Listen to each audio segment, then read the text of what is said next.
Guys, gusto ko lang ipakita sa inyo ang kaganapan diri karon sa Cebu City kung asa gihimo ang Sinulog Festival.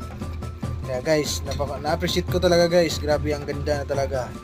So sana makapunta tayo at makapasyal tayo dito sa Cebu City, ang Sinulog Festival. Grabe, ang ganda guys. Viva Señor Santo Niño. Napakaganda. At saka i-enjoy nyo lang guys yung ating video ngayon. Kumuha lang ako ng reaction video para ipakita sa inyo guys ang kaganapan ngayon sa Cebu City. Ayaw kalimti guys, i-like, subscribe yung ating YouTube channel. Maraming salamat.